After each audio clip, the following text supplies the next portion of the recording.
oro bizkaia.eus atarian. Bizkaia egiten.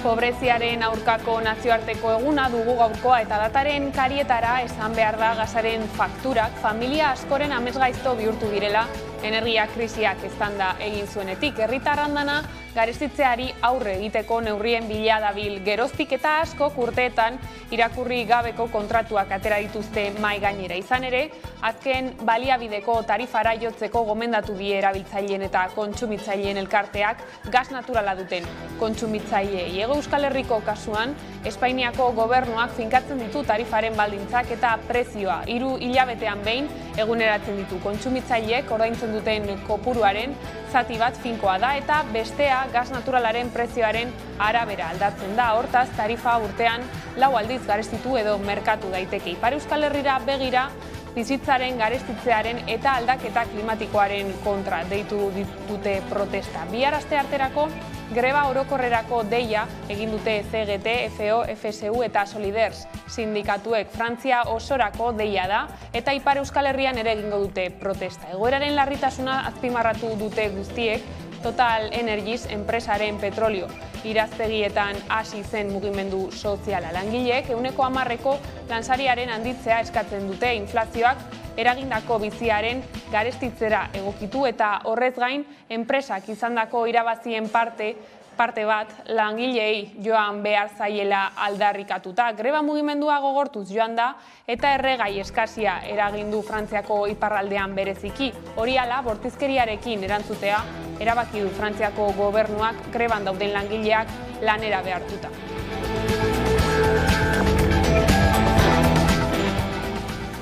Energia krisi betean, familia asko ari dira egoera honen ondorioak jasaten. Gipuzkoako Tolosaldean eskualdeko pobrezia energetikoaren diagnostikoa egin berritan, 5 etxetatik batek energia pobrezia pairatzen duela aztertu dute. Euskal Herriko gainontzetako txokoetan ere egoera latza da. Iparraldean esaterako Total Energies enpresako langileak soldata igoeraren aldeko greban daude murgilduta. Biharko sektore guztietan elkartasunerako greba deitu dute. Entzun dezagun, Peio Defo CGT sindikatuko kidea. Totalek 10 miliar euro urtero irabazten du eta diru hori banatzen du akziodunei gehien bat, ikerketan pixka bat, baina gero langileentzat ez dute dituzte dirusariak igoaratzen nahi behar den bezala. Euskal Autonomia Erkidegoko aurrekontu proiektua onartzeko astebete falta denean, Pedro Azpiazu ekonomia eta ogasuneko sailburuak ziurtatu du uneon bizi den krisiak areagotu dituen ezberdintasun sozialei aurre egitea izango dutela helburu. Aurtengo kontuek, aurrekontuen negoziaziorako ateak zabalik dela ere azaldu du Azpiazuk eta akordio zabalerako borondatea dutela berretsi. Aurten, diru bilketan diru gehiago jaso denez, batez ere, hezkuntzarako eta osasunerako bideratuko da diru hori partidetan eta nabarituko da igoera hori ere aurreratu du. Datorren asteartean onartuko du Gobernu Kontseiluak aurrekontu proiektua. Gauzak horrela, Azpiazuren hitzok hizpide halaxe iritzi die aurtengo EAeko kontuei Eneko Andueza PSeko idazkari nagusia. Bida pasatugu ostean gerra ailegatu zaigu eta egoerari aurre egiteko funtsezkoa da aurrekontu sozial batzuk edukitea, espansiboak izatea, eta albadegu alden babes gehien lortu behar dituzten aurrekontuak eduki behar ditugu bai hemen eta bai Espainian ere. Funtsezkoa diralako batez ere etorkizuna garatzeko. Beraz, momentu soziopolitiko eta ekonomiko oso konkretu batean gaude. Beraz, aurrekontuak betiko moduan behar diren politikak garatzeko funtsezkoak diren kontuak izango dira. Eta aurrekontuez, Iruñara salto, Joseba Zirone EH Bilduren Iruñeko bozeramaileak prentsaurrekoa eman du goizonetan egungo krisiari aurre egiteko aurrekontuak aldatzeko ekimen baten berri emateko. Pobrezia energetikoari aurre egiteko neurri sorta defendatu du hain zuzen ere, alderdiak datorren urteko aurrekontuetan Iruñako udalean ekimenak egoera ahulean dauden familiak eta kalefakzio zentrala duten komunitatei zuzendutako laguntzak jasotzen ditu. Lehenengoak familientzako diru laguntzak dira, oro har aurretzen dizuet, eta bigarrenak, hau da, egiturazkoak 3 eremutan banatuko genituzke. Alde batetik, eraikinak birgaitzea, energia eraginkortasuna eta aurkezpena bultzatzeko. Gaza, bigarrena, gaza biomasarekin ordezkatzen joatea, hiriko beroguntza azpiegiturei segurtasun handiagoa, prezio hobea eta jasangarritasun handiagoa emateko, eta 3. izango litzateke energia komunitateak sustatzea eraikin publikoetan zein pribatuetan autokonsumorako. Lan gatazketan grebari ekin diote Amazonen Trapagarango logistika zentroko langileek, soldatak KPIaren arabera eguneratzea, asteburuko lana mugatzea eta banatzaileei subrogazio eskubidea aitortzea eskatzen dute. Lab sindikatuaren arabera, zentroko langileen 100% egin du gaurko deitu duten 4 orduko lanuztea. Gotzon Mardaratz Lab sindikatuko ezkerraldeko zerbitzu pribatuetako arduraduna da.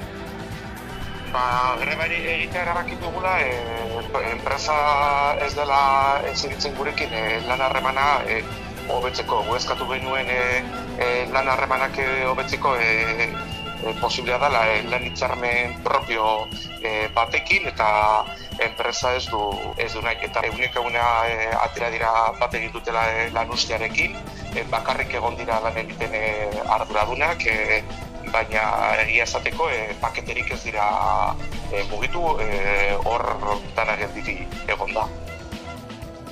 Bilbon aldiz protesta eguna dute Bizkaiko metaleko sektoreko langileek. Euskadi plazan eserialdia egin dute, ekintza baketsua izan da, ez da istilurik egon, eta horrela patronalaren egoitzaren atarian lan itun duina aldarrikatu dute. Abenduan Bizkaiko metaleko sektoreko ituna iraungi zen joan den astean, bildu ziren bi aldeak azkenekoz, eta patronalak negoziazioa blokeatzen jarraitzen duela salatu dute orain sindikatuek. Unai Orbegozo, Comisiones Obreras sindikatuko industriako kidea, eta Iratxe Azkue, Labeko Industria Federazioko arduraduna, Urrenezur. Beharrezkoa da borroka honetan jarraitzea hitzarmena berritzeko. Orduan, negoziazioa hasteko bai dela egia daduen atzerapozuak endo behar direla, eta behintzat erosa ahalmena bermatzen duen proposamen bat ekartzea, eta hortik aurrera ikusi beharko genuke ze adostasunetara heldu algaitezen. Orain urtebete bake konferentziaren 10. urteurrena izan zen ezker abertzaleak urriaren 18an adierazpen solemnea egin zuen Aieteko jauregian. Hori dela eta Arnaldo Otegik eta Arkaitz Rodriguezek elkarrizketa eman dute naiz irratian. Arkaitz Rodriguez, sortuko idazkari nagusiak, esan du adierazpena egitea erabaki zutela, alaxe pentsatzen zutelako. Beste bi arrazoi egon ziren erabakiaren atzean. Rodriguezek eta Otegik presoen gaia ere izan dute hizpide, naiz eta positibotzat jo duten adierazpenaren ondoren espetxe politikan egin den aldaketa, uste dute horretan urrats gehiago eman behar direla. Bere momentuan esandako gauza behar dela. Guk uste dugu garaiaretan esandakoa bigentzia osoa duela.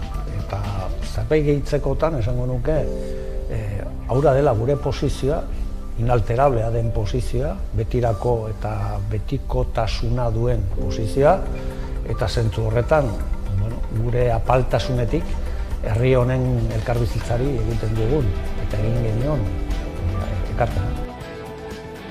Eta Nafarroan jendetza elkartu da Tafaian, aurtengo Nafarroa oinezen asteburu osoko jaia ospatu dute, eta Garcés de los Fallos ikastolak zor ekonomikoari aurre egiteko erabiliko dute dirua. Hala, erdian erein lopean igaro dute asteburua Tafaiako herritarrek eta bertaratu direnek. Hala egin du gurean gaur jaialdiaren balorazioa Paula Arregi, Garcés de los Fallos ikastolako zuzendariak. Asteburu esan dezagun, bi egunez ospatu genuen gure Nafarroa oineza, eta gaur aje emozionala geratzen zaigu euskara eta euskal kultura Tafaia eta zonaldean sustatzea, eramatea, aisialdira eramatea eta horretan gabiltza. Eguneko lerroburuekin bukatzeko berriz, kiroletan urriaren 23-tik 29-ra Biarritzen izango den munduko euskal pilota txapelketaren atarian, hainbat pilotarik manifestua aurkeztu zuten Durangon. 4 eskaera zehatz egin dizkiete Euskal Herriko erakunde eta eragileei Euskal Selekzioaren ofizialtasunaren alde indarra egiteko. Izan ere, Euskal Selekzioak ez du ofizialki parte hartzerik izango biharritzen eta Euskal pilotariek beste behin Frantziar eta Espainiar estatuen bandera eta ereserkiaren izenean lehiatu behar izango dute. Gaiaz aritzeko konexioa egin dugu Eguerdiko magazinean Ander Martin pilotariarekin entzun. Alderdi politikoak lan hilako lezeke. Euskal Federazioak ere, jarrai bezan, olako lan egiten Euskal Pilota Federazioaren baina plan estrategiko bat egin beharko zan eta euren agendan ikini eta helburuak zenbetetzen.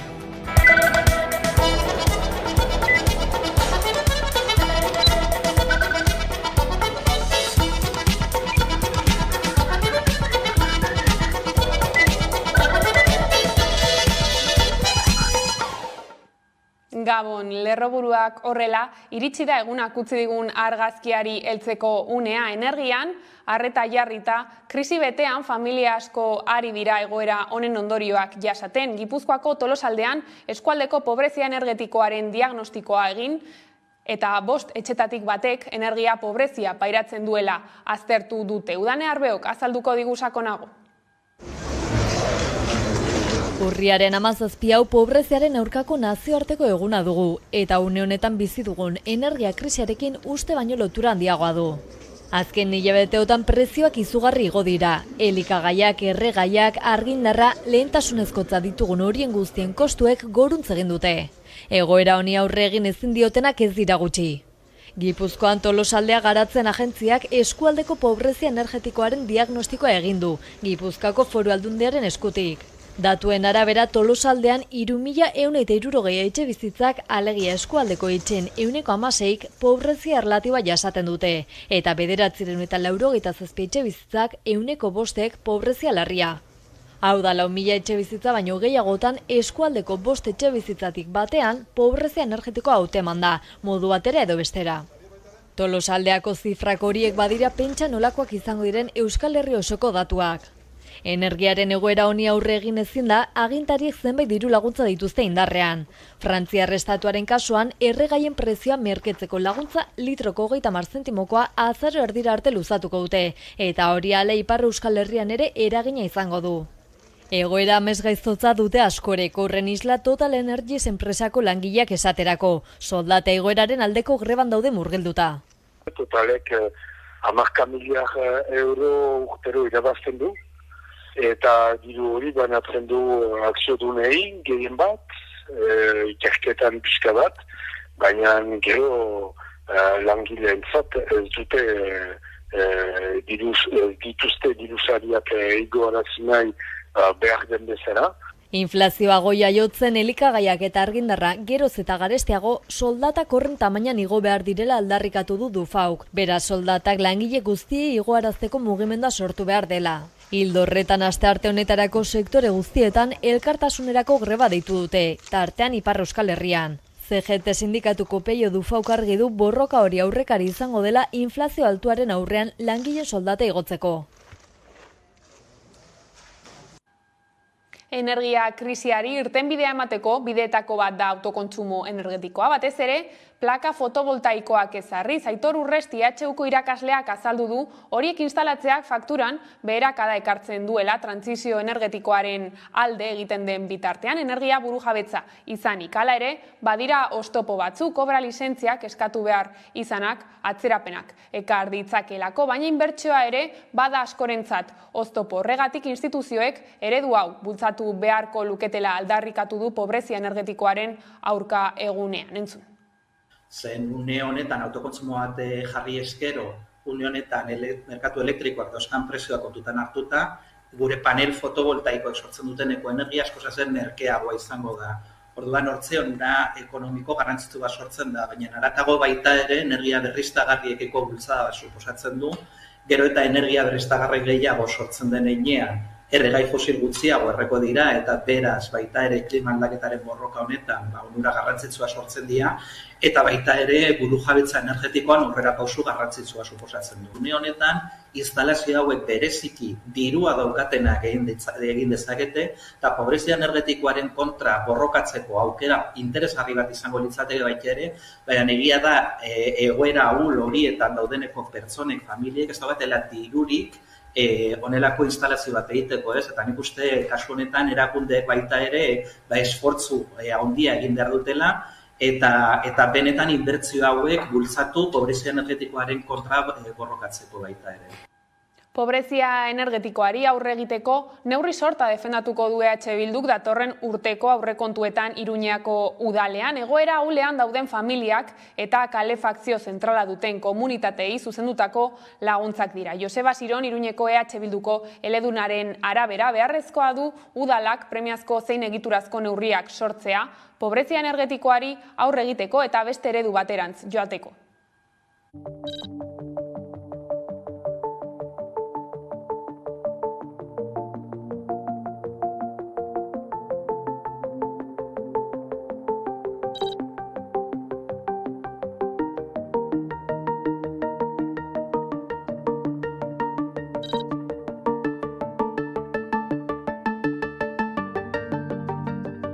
Alde batetik, eraikinak birgaitzea, energia eraginkortasuna eta aurkezpena bultzatzeko. Bigarrena, gaza biomasarekin ordezkatzen joatea, hiriko beroguntza azpiegiturei segurtasun handiagoa, prezio hobea eta jasangarritasun handiagoa emateko, eta hirugarrena izango litzateke energia komunitateak sustatzea eraikin publikoetan zein pribatuetan autokonsumorako.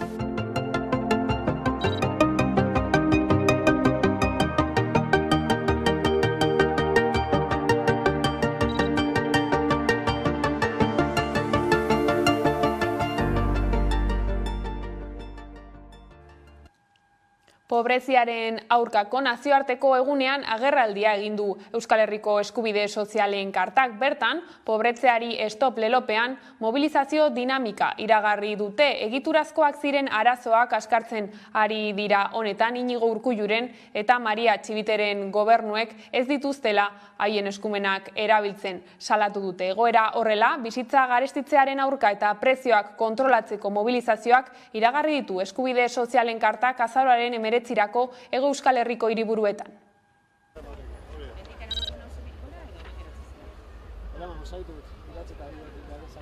Egoera jasanezina bilakatzen ari da. Inflazioak gora egin eta egiturazkoak ziren arazoak azkartzen ari diren honetan, langileon eta herri sektoreon diru sarrerak eta beharrezkoak ditugun zerbitzu publikoak murrizten ari dira.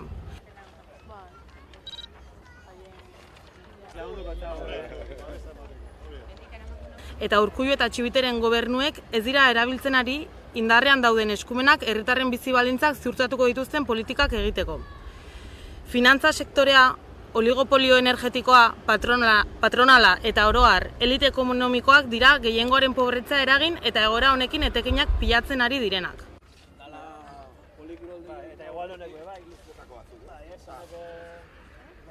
Lan eta bizitza duinak bermatu eta merkatuen esku hartzeko garaia da.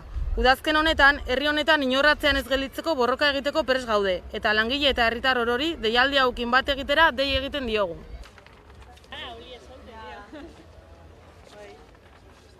Aipatu bezala, gasaren fakturak familia askoren amesgaizto bihurtu dira energia krisiak eztanda egin zuenetik. Herritar andana garestitzeari aurre egiteko neurrien bila dabil geroztik, eta askok urteetan irakurri gabeko kontratuak atera dituzte mahai gainera. Orain, azken baliabideko tarifara jotzeko gomendatu die erabiltzaileen eta kontsumitzaileen elkarteak gas naturala duten kontsumitzaileei. Bada horrek tarifa zenbat merketu dezaken galdetu diogu gaur Niko Cuenca, ekonomistari, besteak beste adi.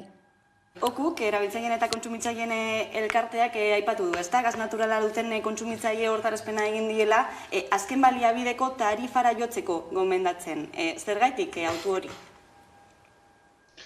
Besteak beste, Espainiako gobernuak hartutako neurriei esker, diru laguntzak jasotzen dutelako alako kontratuen bitartez, gasa kontsumitzen duten, kontratatzen duten hori, ez da, orain arte, betianik egon izan dira bi tarifa mota, alde batetik librea eta regulatua izango zatekena, regulatua da zuek aipatu duzun tur edo azken baliabideko tarifa hori, eta gobernuak egin duen aldaketa izan da, tarifa honen bitartez pairatuko den edo tarifa honek izango duen prezio egoerari muga jarri dio. Bai, honek askoz erakargarriago egiten dau tarifa libreekin konparatuta. Ez da, gitxo gora bera, eta azkenengo datuak behiratuta, tarifa honen bitartez sortzen den prezioa 6 zentimoko prezioa izango txarteke kilobatio orduko, ez da. Honek askoz merkeagoa suposatzen dau tarifa regulatuarekin, tarifa librearekin konparatuta, ez da. Esan barra dago dena dela, honek zentzu batean, trampa moduko bat duela atzean, azken batean gobernuak muga, topea jarri dio prezioari, bai, azken batean honek defizitoa sortzen dau, azken batean enpresa energetikoek, kasu honetan gasere enpresek, ezingo dute prezio hortik gora fakturatu, ezingo diete bezeroi prezio horretatik gora fakturatu, baina hor defizit bat sortzen da, eta defizit hori estatuko aurrekontu orokorraren kontura aldatuko da, hau da, kontsumitzaile guztiek ordainduko dute defizit hori urrengo urteetan tarifa regulatua zein librea izan da ere. Baina egia da, askoz merkeagoa dela, azken batean gobernuak topea jarri diolako gasaren prezioari. Murrizketa hori berazten norbanakoek antzemango dutela, baina dena den irabaziak bardinak izaten jarraituko dutela, ez? Dena den, aipatu duzun muga hori, merkatu librean ez da ezarri, ez da? Eta hortxe dago arazoa, mugarik ez dagoela hortxe. Hori, azken batean egia da, tur tarifa hau, azken baliabideko tarifa hau, batez erabiltzen da, bono soziala ditzen den horretarako, hau da, diruzarrean nahiko ikustutelako edo zaurgarretasun egoeran egon daitezken horientzako sortu zuen bono soziala, gobernuak laguntzen zuena eta hauek behartuta zeuden azken baliabideko tarifa hori, tur tarifa hori hartzen, ezta? Eta hori da gobernuak guain hobestu duena. Honek zuk esan bezala, deskonpentsazio bat sortzen du, ze tarifa libra daukatenek ez dute hortik tekinek atarako, ez dira profitatuko horretaz, eta gainera, naiz tarifa librea izan, etorkizunean bai horrendu balko dute prezio reala eta tarifa regulatu honek duen prezioen arteko alde hori. Hori bere garaian sortu zen bai argindarraren tarifarekin, gaur-gaurko zere, ordaintzen ari gara defizit tarifarioa ditzen den hori, etxera heltzen zaigunean faktura, askotan faktura ulertzeko oso komplikatua dira, baina badago beste apunte bat, beste karga bat, defizit tarifarioa edo tarifaren defizita ditzen dana, antzeko oso sortatu daiteke. Momentuz, Espainiako gobernuak esan dau, subentzionatuko duela alde hori, eta horrek esan nahi du, kasu honetan denok ez, baizik eta fakturetan ez dugu gerriko, baina defizit hori estatuko aurrekontu orokorretatik aurrekontuen kontura jungo denez, denok nore doala ordainduko dugu. Okuk egindako gomendio honen arira, hainbat dira ez, tarifa aldatu nahi dutenak, erreza da, bataetik bestera salto egitea, posible da, eta nola egin daiteke hori? Bai, berez, oso erraza da, tramite oso azkarra dira, ari dira, hainbat udalerritan sortzen bezeroi laguntzeko prozedura horiek, ari dira, badira teknikariak hogetan laguntze dutenak, aurreko astean ezagutu genuen Irun Tarrenterian sortzen diren prozesu horiek, askotan, udal teknikaria dira hortan laguntze dutenak, beste batzutan badira horretarako, hainbat webune informazio nahiko dutenak, baina bere saltua oso erraza da, eta zer gertatzen nahi da, gobernuak azkenengo neurri horiek onartu zituenetik, asko dira tarifa libretik, merkatu libretik erregulatu honetara salto dutenak, eta logikoa da.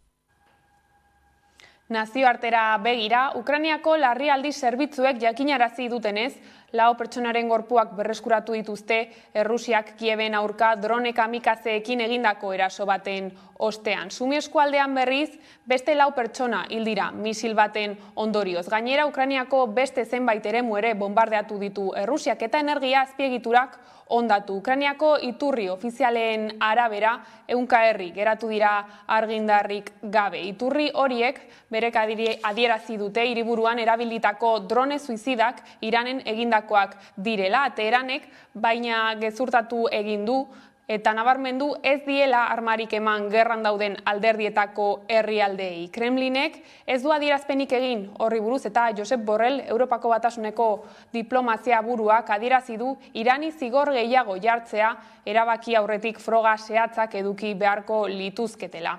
Bestalde, Europar Batasunak Ukrainiako armadako soldaduak trebatzeko misio bat onartu du. Europar Batasuneko atzerri ministroek bilera egin dute gaur Luxemburgon eta besteak beste onartu dute Ukrainiako armadako soldaduak trebatzeko misio bat abian jartzea eta Ukrainiari beste 500 milioi euroko diru laguntza ematea. Azarotik aurrera Ukrainiako soldaduak Europar Batasunean trebatzen hastea da helburua. Abuztuan dagoeneko mahai gainean jarri zuten soldadu ukrainiarrak Europar Batasunaren lurretan trebatzeko aukera eta gaur berretsi egin dute erabakia. 15.000 soldadu ukrainiar horietatik 12.000 oinarrizko entrenamendu militarra jasoko dute.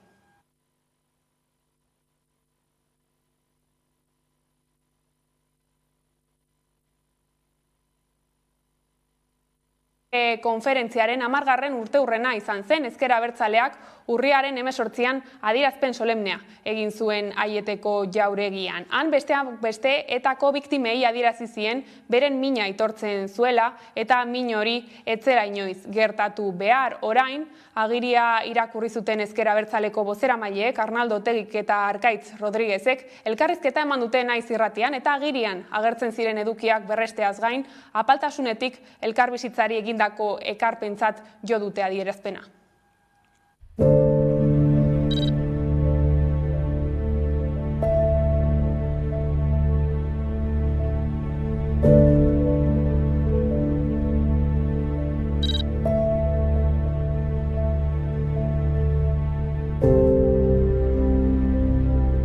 Urriaren 18ko adierazpenarekin guk hiru helburu nagusi genuen, ez? Lehenik eta behin esan beharra dago, guk esaten dugu adierazpen horretan esaten duguna horrela pentsatzen dugulako. Eta guk pentsatzen duguna esaten dugu.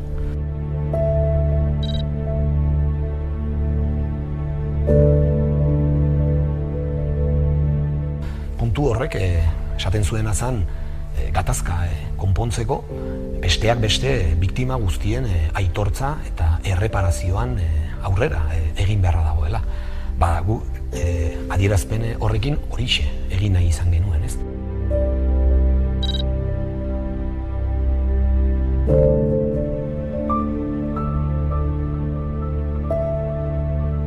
Bere momentuan esandako gauza berbera.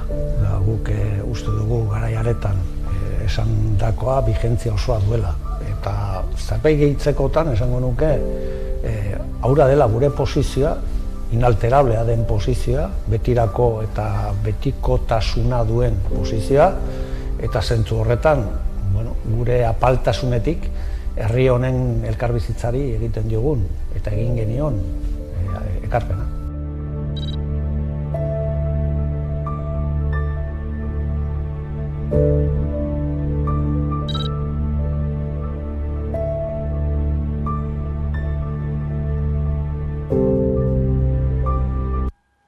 Lan gatazketara salto, grebari ekin diote Amazonen Trapagarango logistika zentroko langileek, soldatak KPIaren arabera eguneratzea, asteburuko lana mugatzea eta banatzaileei subrogazio eskubidea aitortzea eskatzen dute. Aiara de Urreta.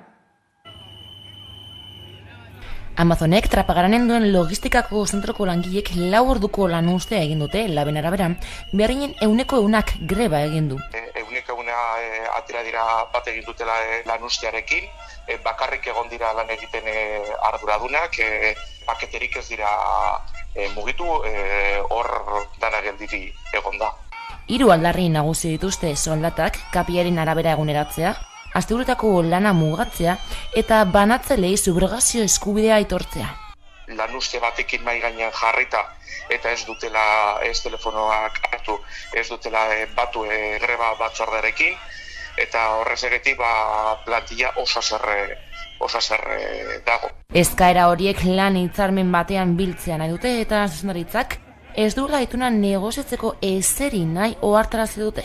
Baina gaur egun gero eta lankarga gehiago dago asteburutan, eta hori ez dago rekonozituta. Ez dago baldintzatuta norre lan egiten dute larun bat edo domeka gehiago, ez da gratifikatzen, ez da ordaintzen. Lan hitzarmenaren negoziazioaren ezean gainera iragarri dute gaurkoa ez dela lehenengoa eta azken greba izango. Uste dugula geroz eta lan uste gehiago edo inkluso greba gehiago egongo direla urrengo egunetan, Black Friday, Cyber Monday edo gabonetari begira. Eta datozen asteetan asanblada hori erabakiak hori hartuko dutela.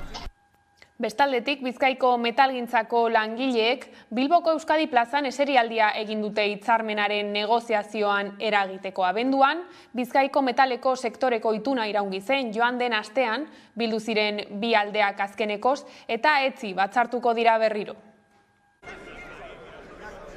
Bizkaiko metalgintzako langileek eserialdia egin dute Bilboko Euskadi plazan, FEBEN patronalaren egoitzaren atarien alegia. Ekintza pazifiko bat izan da, eta beharrezkoa da borroko honetan jarraitzea hitzarmena berritzeko. Egun lan hitzarmena negoziatzen daude patronala eta sindikatuak. Abenduan ituna iraungi zen eta orduztik ez dira adostasun batera heldu. Hori dela eta tartean 2022an ez dute soldata igoerarik izan. Bada erosahalmena bermatzea ezinbestekoa da sindikatuentzat negoziatzen hasteko. Zan dezakeguna da negoziazioa oraindik ez dela hasi FEBEMen jarreragatik, baina ez da marra gorri erosahalmena bermatzea grebak bertan bera ustea. Osea, hori da negoziazioa martxan jartzeko. Sindikatuek behin baino gehiagotan salatu dutenez, FEBEMek negoziazioa blokeatzen du. Egoera horren aurrean sindikatuek 3 greba egunetara deitu dituzte sektoreko 52.000 langile. Hor dauzkagu greba deialdiak, eta ointxe bertan kalendarian dagoena hori da, egutegian dagoena da, bilera ostazken honetan eta datorren astean ja greba. Asteazkenean urriak 19 berriro bilduko dira Comisiones Obreras, UGT, LAB eta ELA sindikatuak patronalarekin. Eta lanuzteak bertan bera usteko edukiak mahai gainean jartzea halabeharrezkoa dela aitortu dute. Grebak bertan bera usteko edukiak egon behar dira mahai gainean, eta gaur ez daude. Guk esaten duguna da oso urruti gaudela, ze negoziazioa blokeatuta dago. Asteburuan jaso direnei begira ordea, estatuko hainbat erkidegotako pentsiodun mugimenduek manifestazioa egin dute Madrilen pentsioak urteko KPI pilatuaren arabera igotzea eta gutxieneko pentsioa batazbesteko soldataren 60%koa izatea eskatzeko. Euskal Herriko pentsiodunen mugimendua izan da protesta deitu dutenen artean eta bertatik 500 gora pentsiodun joan dira manifestazioan parte hartzera. Pensión de viudedad es miseria y nada más. Pensión de viudedad es miseria y nada más. Gobernarsen duela, gobernarsen du. Pensiones bere burua defenarsen dute. Quien goberna, goberna. Las pensiones defendense. Goberni, las pensiones las defensen. Y si alguno no se ha enterado del grito que estamos haciendo desde las 4 esquinas del país, gobierne quien gobierne, las pensiones se defienden. Pensionistas a un real.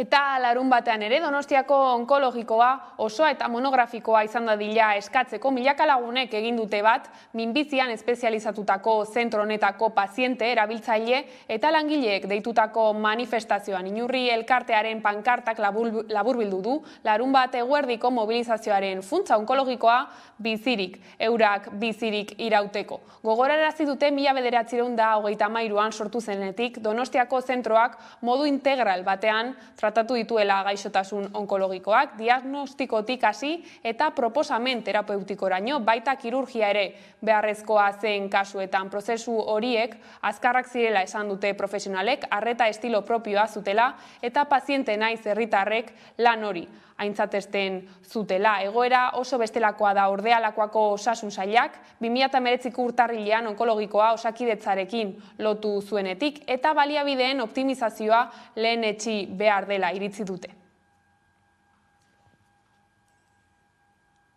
Eta Eneko Andueza, PSeko idazkari nagusia, elkarrizketatu dugu gaur 11 telebistan, Arabako, Bizkaiko eta Gipuzkoako aurrekontuen negoziazio prozesua izan du hizpide eta ezinbestekotzat jo du aurrekontu sozialak egoerari aurre egiteko. Era berean adierazi du espero duela aurten ere EH Bilduk zein Elkarrekin Podemosek aurrekontuak babestea. Ostean gerra ailegatu zaigu eta egoerari aurre egiteko funtsezkoa da aurrekontu sozial batzuk edukitea, espansiboak izatea, eta alba dugu aldeen babes gehien lortu behar dituzten aurrekontuak eduki behar ditugu bai hemen eta bai Espainian ere, funtsezkoa diralako batez ere etorkizuna garatzeko, beraz, momentu soziopolitiko eta ekonomiko oso konkretu batean gaude, beraz, aurrekontuak betiko moduan behar diren politikak garatzeko funtsezkoak diren kontuak izango dira.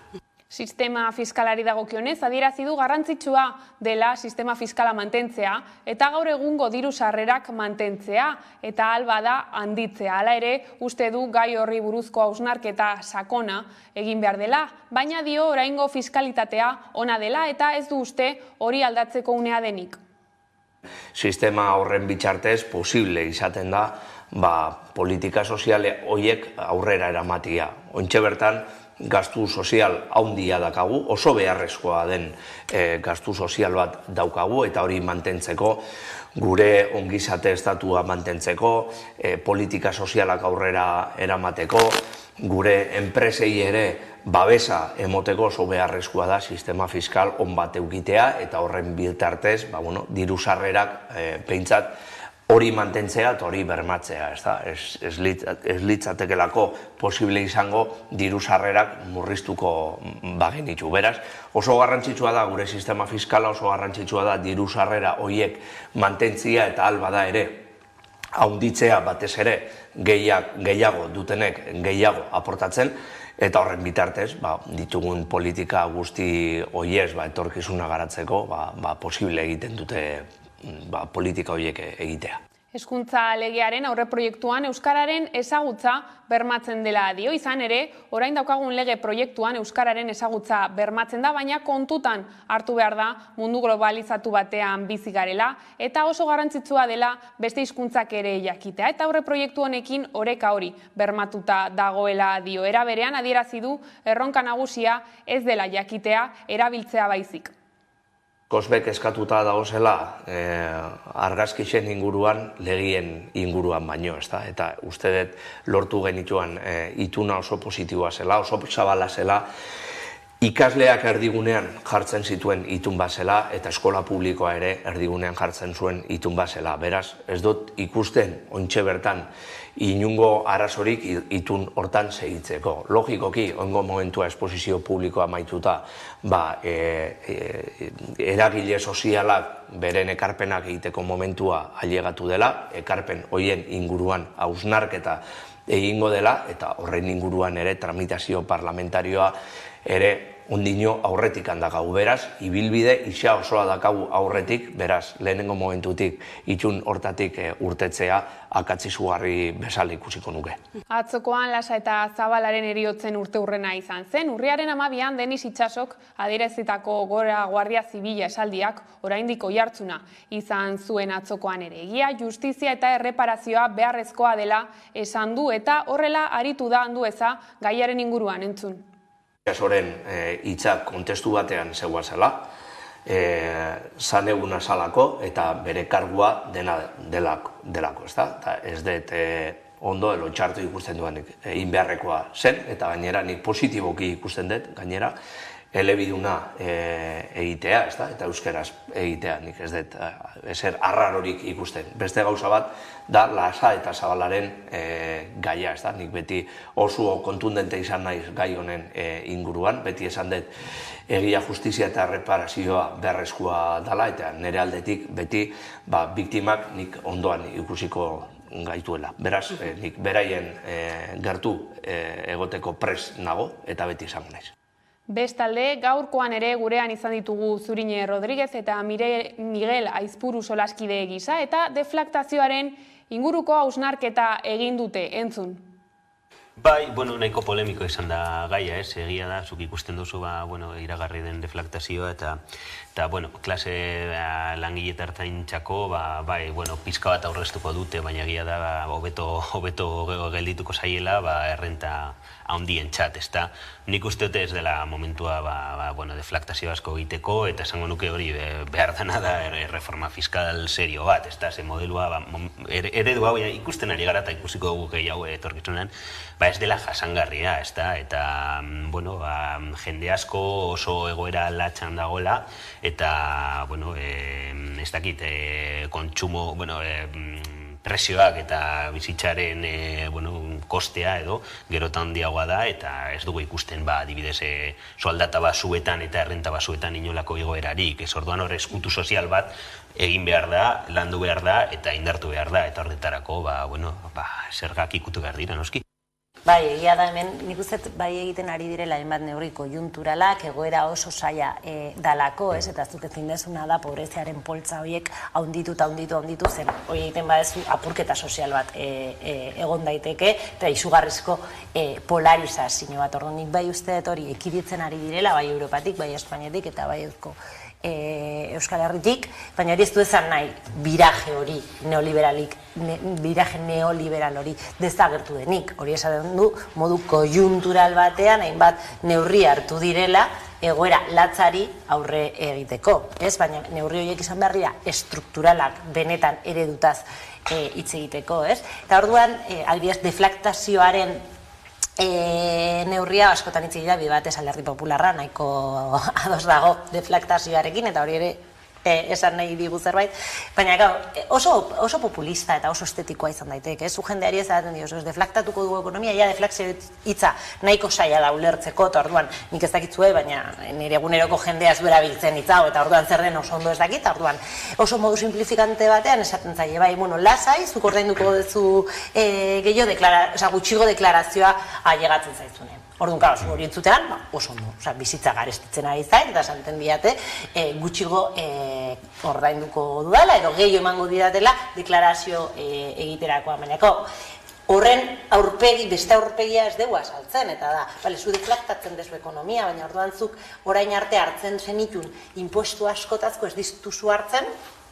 eta orduan diru horrekin zer, faltan diru horrekin zer.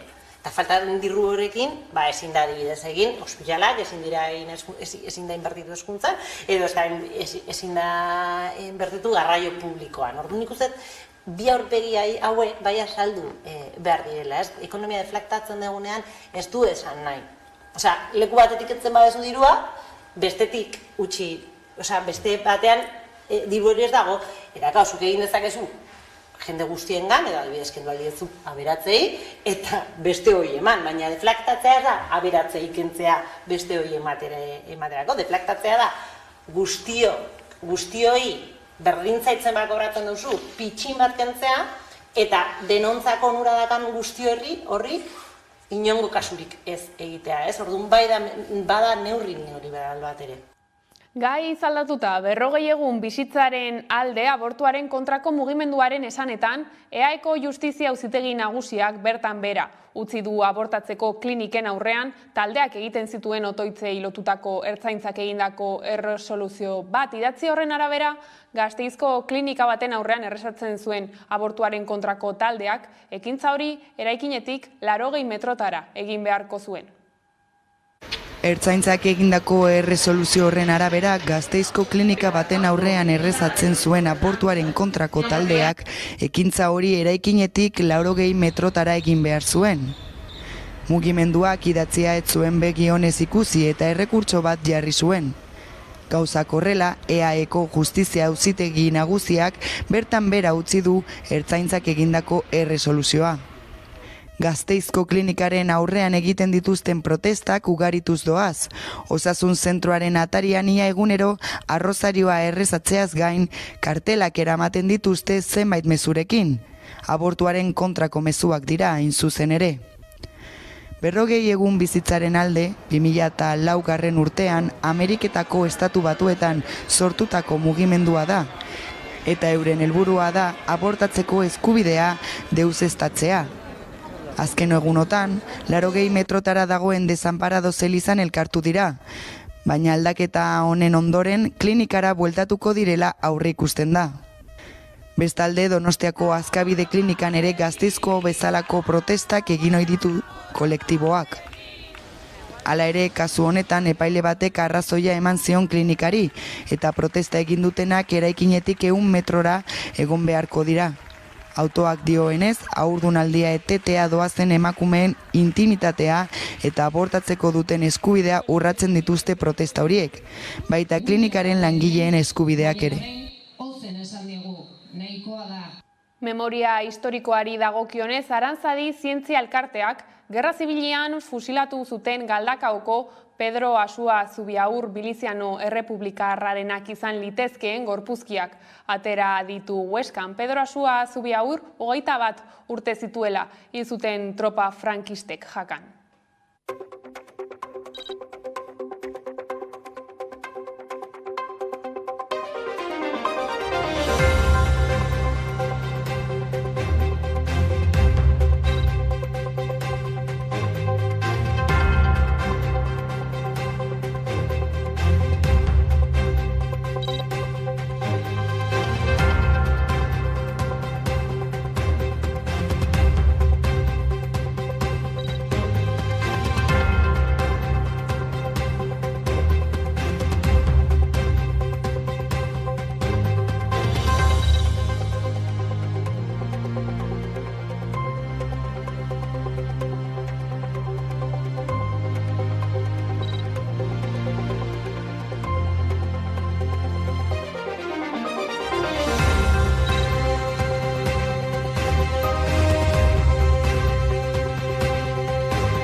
Landa eremuko emakumeen nazioarteko eguna izan da asteburuan bestalde. Euskal nekazaritza sektorean 9.000 emakume baino gehiagok lan egiten duten arren nekazaritza elkarteen erabaki organoen 25% ordezkatzen dute soilik. Udane Arbeo. Landa eremuko emakumeen nazioarteko eguna izan da urriaren 15ean. 7 urte bete dira Eusko Legebiltzarrean emakume nekazarien estatutua aho batez onetsi zenetik. Estatutu horrek emakume nekazarien eskubideak hartzen ditu abiapuntu. Nekazaritzaren sektorean emakumeen eta gizonen arteko tratu eta aukera berdintasuna erdiesteko eta sektoraren alor guztietan genero ikuspegia txertatzeko beharrezko neurria jasortzen dituen legea da. Dena den kontuan hartu behar da Euskal nekazaritza sektorean 9.000 emakume baino gehiagok lan egiten duten arren nekazaritza elkarten erabaki organoen 25% ordezkatzen dutela soilik. Egungo eta datozen belaunaldientzat berdintasunean oinarritutako sektore bat bermatu nahi bada ezinbestekoa da gizonen eta emakumeen ahotsa berdin entzutea. Testuinguru honetan Landaola Gipuzkoako Landa Garapen Elkarteen Federazioak Landa Emakumea Gara proiektua aurkeztu du. Horren xedea da elkar ezagutza sustatzea eta landa eremuko emakumeen artean sareak sortzea. Ostera Bilduko emakumen guneko kideek data hori baliatu dute emakume nekazarien enplegua defendatzeko. Ildo horretan Eba López de Arroyabe Arabako ahaldun gai nagusiak neurriak hartzeko eskatu du landa eremuko emakumen lana babeste aldera. Gaur egun aproposa da gainera landa eremua bizitoki, lantoki, baina borrokagune moduan borrokatzeko dela eta aldarrikatzeko, ez? Administrazioei zerbitzuak, baina zerbitzu publikoak bermatu behar ditugu, bermatzea eskatu behar ditugu. Landa eremuko emakumeen nazioarteko egunaren bueltan bestalde, Baztanen erroa eta geroa dokumentala ikusteko aukera izango da asteazken honetan hilaren 19an. Berdin zinemaren eskutik arratsaldeko 6etan Arizkuneneako hitzaldi aretoan.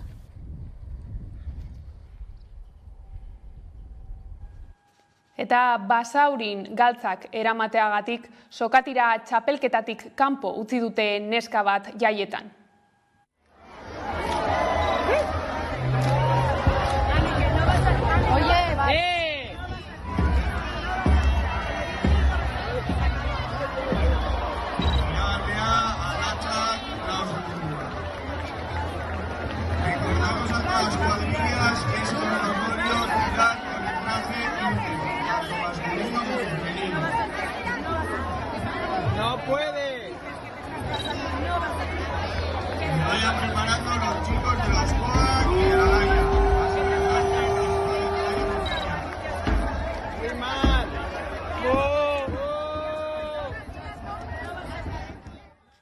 Gurera ekarrita gaurko eguerdiko solasaldian Zurine Rodriguezek Basaurin gertatutako gertakariei buruz aritu da entzun.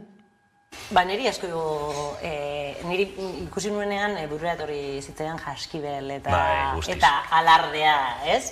Nik uste baso komunikante bat dagoela bien artean, ez? Oso zaila da ulertzea modu progresista batean edo modu feminista batean, ez?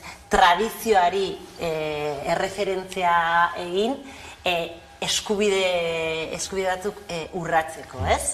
Eta niri min asko ematen dit nola emakume bat besterati, ez? Esaten dion, eta herrieta botatzen dion, ez?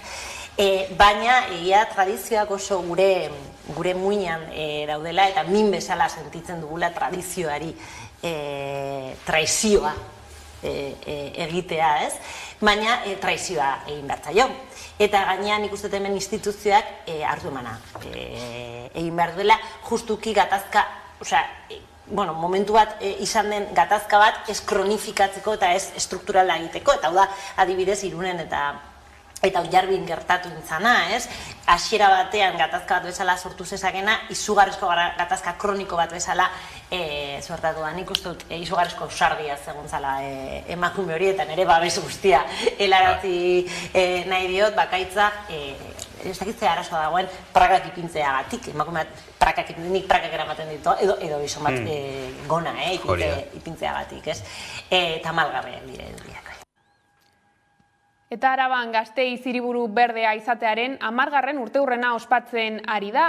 Gasteiz 10 urtez European Green Capital liburuaren aurkezpena egin dute gaur. Hiriburu berdearen ospakizunak hausnarketa egitera animatzen du eta azken urteotan egin diren lorpenak eta proposatzen diren erronkak bildu dituzte liburu honetan. Liburua 4 ataletan banatzen da. Abia puntua 2012. Urtean jaso zuen izendapenaren laburpena, 10 urteetan garatutako proiektu eta ekimenak, erronka eta proiektu eraldatzaileen bila eta azkenik ondorioak. Lehenengo atalean zehazten dute nola lortu zen hiriburu berdearen izendapena. Bigarrenean berriz zerrendatzen dira izendapena jaso zuenetik arlo honetan zer aurrera pauso eman diren. Hala nola airearen kalitatea hobetu da, mugikortasuna jasangarriak aurrera egin du, behi eta tranbiari esker eta zuhaitz gehiago plantatu dira. Bestalde, erronkei dagokienez, jasangarritasunaren esparruko estrategia indartzea, klima larrialdiari erantzun propioa ematea eta 2030. Urterako hiri karbono neutroa izatea besteak beste. Gauza asko ditugu egiteke eta horiek ere jorratu beharko ditugu, ez? Eta orain erronkari nagusiena 10. urteurre honetan izango da lotzea, ez? Ingurumenarekiko politikak, ez? Gure lehiakortasun ekonomikoarekin. Eta hori da zuzen ere lortu nahi duguna. Batetik, lehiakorrak izateko ekonomia aldetik, eta bestetik neutraltasun klimatikoa lortzeko datozen 10 urte hauetan, ez? Gure ongizatea eta bizikalitatea mantentzeko. Ingurugiro gaietako ikastegiaren zentroak eta Gasteizko udalak liburu honetako aleak banatuko ditu, hala ere online formatuan eskuragarri dago udaleko webgunean. Kataluniako zinema fantastikoaren jaialdian Sitgesen estreinatu dute aurrenekoz Irati filma, orain arte oso harrera ona izaten ari da. Paul Urquijo zuzendariaren lanak 2 sari irabazi ditu, publikoaren sari nagusia eta efektu berezien saria.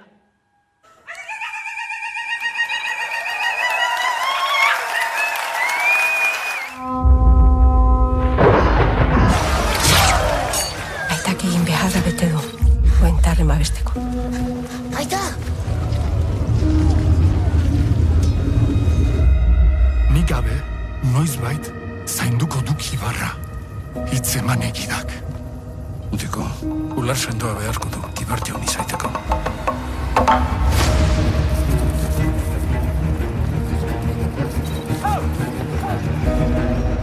Eko gazte zindateke Ibar jaun izan. Neure burua aurkezten dut sumeki, Ibar jaun kristiau garbia izaiteko. Nor da? Lusa, harengatik zenbaiteko oraino dituzte sigesten elemele paganoak. Bada itzulo sakon bat oijanaren bihotzean, hor dukezu erantzuna. Lagun eginen dizuen eilo basoak, Iratik.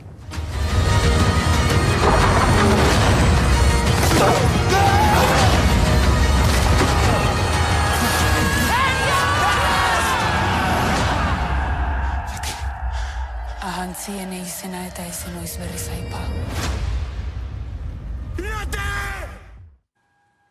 Eta Bilboko antzerki eta arte garaikidearen jaialdia abian da estreinaldiz betetako programazioarekin. Urriaren 13 eta 23 bitartean arte abanguardistez beteko da Bizkaiko hiriburua.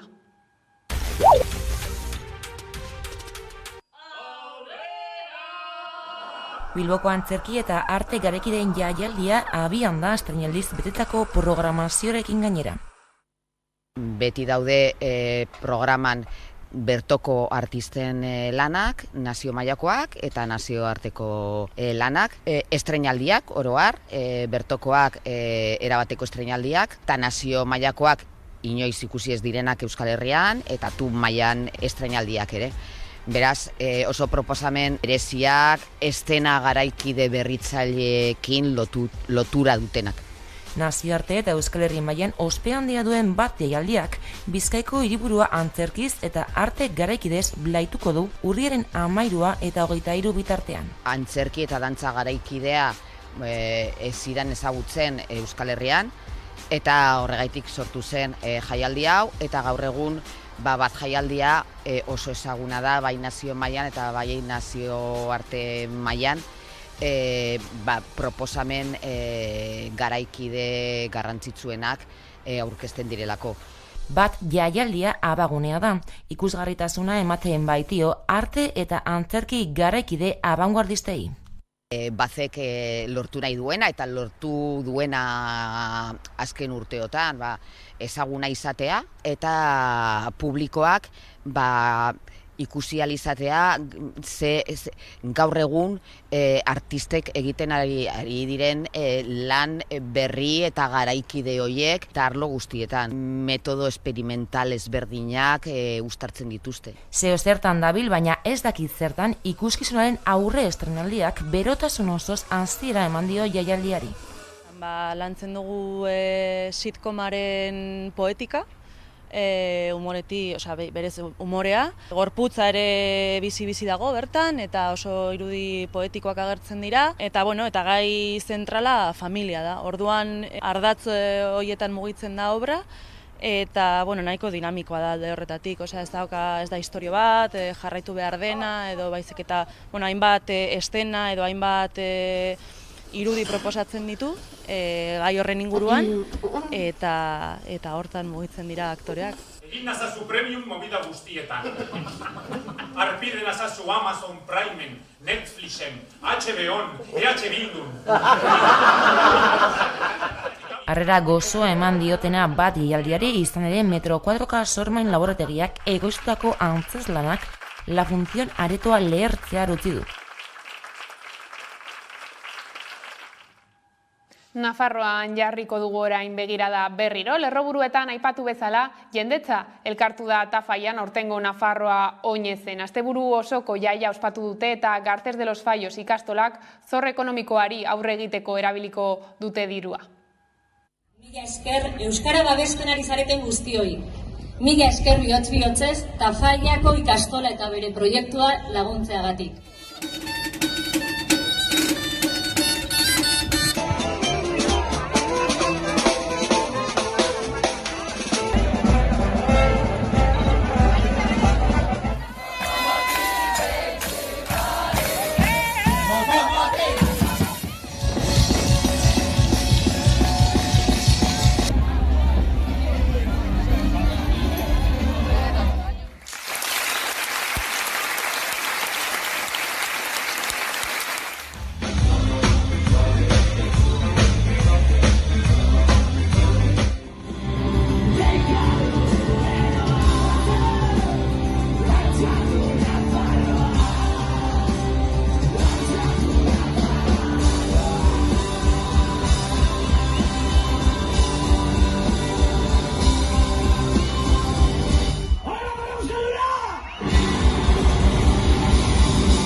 Horrela iritsi gara albistegiaren bukaerara. Hauek izan dira gaueko albistegiak gurean gaur utzi dituenak. Guztiak eta gehiago nahi duzuen aldiro 11.eus atalian bihar arte.